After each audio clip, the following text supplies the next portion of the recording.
Hello everyone. अगर आप भी एक सी फेरर है या मर्चेंट नेवी पर्सन है तो आपको भी कंफ्यूजन होगा कि आपका रेसिडेंशियल स्टेटस क्या होगा। आप रेसिडेंट काउंट होंगे या एनआरआई काउंट होंगे, और उसका आईटीआर फाइलिंग कैसे होगा, आपको आईटीआर फाइलिंग करना कंपलसरी है कि नहीं।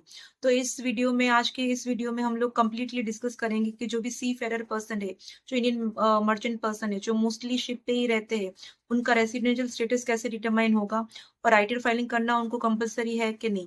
तो चलो देखते हैं इस वीडियो में।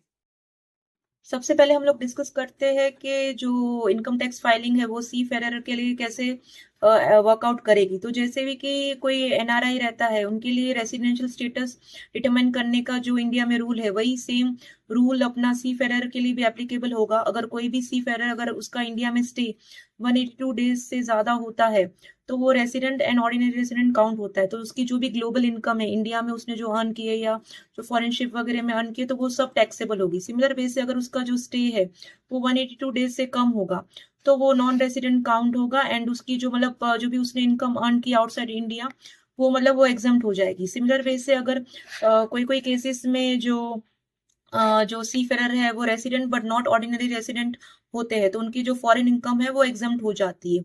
जैसे कि जो न्यू रूल आया था फाइनेंस एक्ट 2020 में, जिसमें अगर कोई भी सी फेरर है, उनकी अगर टैक्सेबल इनकम अगर लेस देन 15 लैक्स होगी तो उसको 182 डेज वाला ही रेसिडेंसी रूल एप्लीकेबल होगा। लेकिन अगर उसकी टैक्सेबल इनकम अबव 15 लैक्स हुई तो 182 डेज के बदले उसका जो रेसिडेंशियल कैलकुलेशन 120 डेज से कैलकुलेट होगा।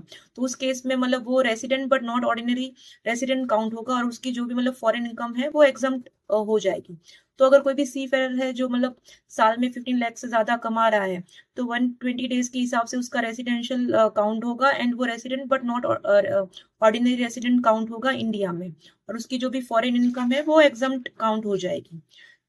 तो अभी हम उसके बाद हम लोग देखते हैं कि अगर कोई भी जो सीबीटी का अगर सर्कुलर आया था 2017 में, जिसमें उसने क्लियरली मेंशन किया था कि अगर कोई भी इनकम नॉन रेसिडेंट सी फेरर अगर अर्न करता है वो इंडिया में टैक्सेबल नहीं होगा अगर तीन कंडीशन अगर सेटिस्फाई होगी। फर्स्ट, जो इंडिविजुअल है वो नॉन रेसिडेंट सी फेरर होना चाहिए।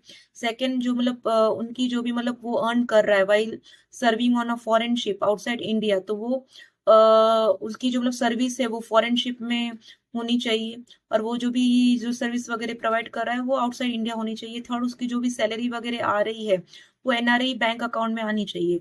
तो अगर ये तीन कंडीशन अगर सेटिस्फाई होती है तो जो भी उसने इनकम अर्न की है आउटसाइड इंडिया वो टैक्सेबल नहीं होगी। तो इंडिविजुअल नॉन रेसिडेंट होना चाहिए। Second, they provide their service on foreign ship outside India, जो भी सर्विस प्रोवाइड करते हैं वो आउटसाइड इंडिया प्रोवाइड करनी चाहिए। एंड थर्ड, उसकी जो भी सैलरी वगैरह है वो एनआरआई बैंक अकाउंट में आनी चाहिए। तो ये अगर तीनों कंडीशन अगर सेटिस्फाई हो गई तो उसकी इनकम जो है फुली एग्जम्प्ट हो जाएगी।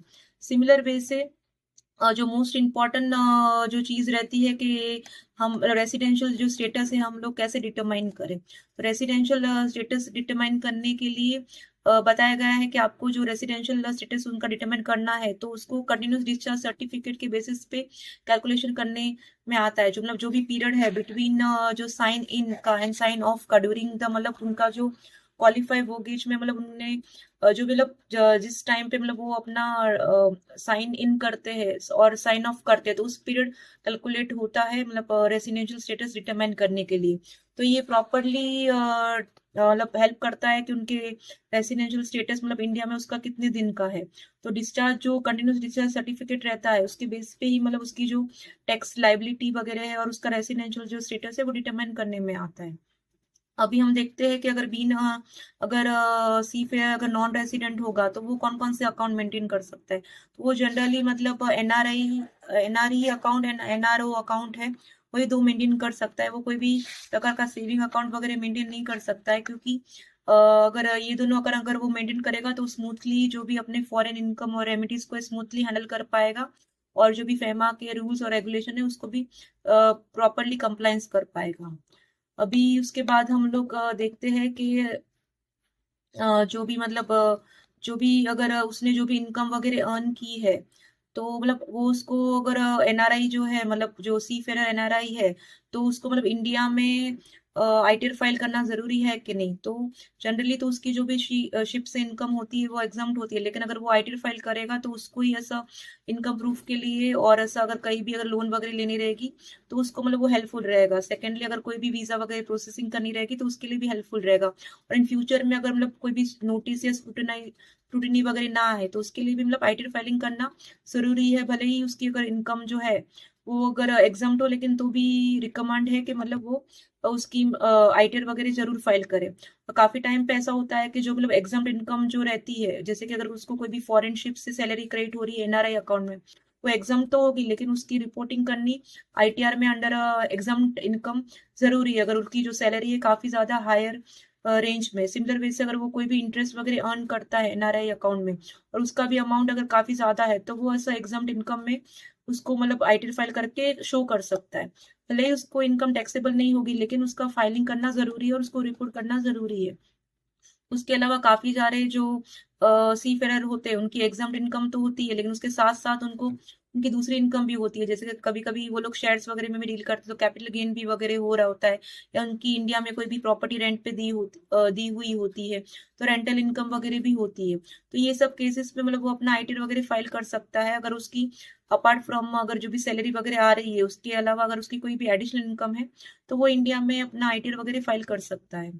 और आईटीआर फाइलिंग करने के टाइम पे उससे मतलब 3-4 डॉक्यूमेंट काफी जरूरी है रखना, जैसे कि अगर जो भी मतलब अपनी डिस्चार्ज सर्टिफिकेट है उसका साइन ऑन एंड ऑफ का मतलब जो सर्टिफिकेट की कॉपी रखना जरूरी है। सेकेंड, जो भी उसने इन्वेस्टमेंट किए है इंडिया में उसकी डिटेल्स वगैरह रखना जरूरी है। एनआरआई एनआरओ जो भी बैंक अकाउंट है उसकी भी डिटेल्स वगैरह या उसके बैंक स्टेटमेंट वगैरह इंडिया में रखना जरूरी है। एंड अगर वो शेयर ट्रेडिंग वगैरह कर रहा है तो उसके लिए tax profit and loss statement भी रखना जरूरी है। और जनरली अगर उसका जो रेसिडेंट स्टेटस अगर नॉन रेसिडेंट काउंट होता है तो वो आईटीआर 2 फाइल कर सकता है। एंड आईटीआर 2 फाइल करके वो मतलब सब अपनी जो भी इनकम है, एग्जाम्प्ट इनकम है या कोई भी और अदर सोर्स ऑफ इनकम है वो वहां पे शो कर सकता है।